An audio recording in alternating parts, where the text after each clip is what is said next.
il y a énormément de réformes portées par le département, mais déclinées du coup à l'université ici, mais aussi des réformes qui rentrent dans le cadre de la mise en œuvre du projet d'établissement de l'université aussi, qui vont se mettre en place. Alors pour commencer par les réformes institutionnelles au niveau de du département, donc de l'enseignement supérieur de façon générale, vous avez naturellement cette année la plateforme d'inscription des étudiants PLUDOC qui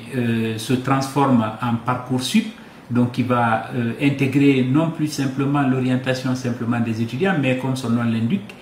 tout leur parcours universitaire du début à la fin, et qui va aussi intégrer d'autres nouveautés pour notamment aussi les enseignants qui vont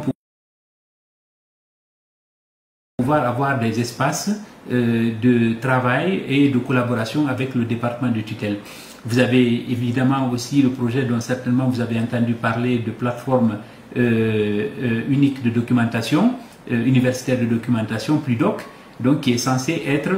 qui est un répertoire de documentation qui est indispensable à une université et qui va donc aujourd'hui se mettre en place de façon transversale pour faire bénéficier à l'ensemble des enseignants-chercheurs, des étudiants, des chercheurs des universités du pays,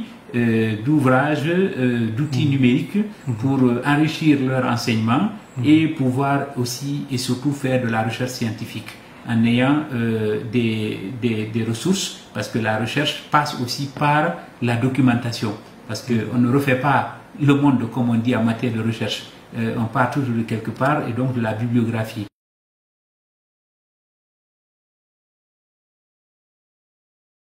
L'arrivée d'une importante cohorte d'enseignants guinéens et étrangers au sein du système d'enseignement supérieur à travers le recrutement donc, du programme appelé 250 enseignants-chercheurs titulaires de doctorat. Donc aujourd'hui, ce projet a été parachevé et ça, c'est un projet vraiment dont il faut se féliciter. Parce que notre système d'enseignement supérieur vient de démontrer aujourd'hui sa volonté vraiment de sortir des frontières aussi du pays pour pouvoir se mettre dans le diapason des autres nations en termes aussi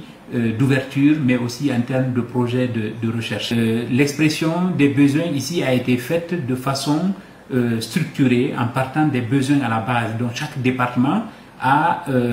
identifié les besoins aujourd'hui en termes d'enseignement et aussi en termes de personnes ressources pour pouvoir mener des activités de recherche, donc des équipes de recherche et évidemment aussi des projets. Donc, alors nous avons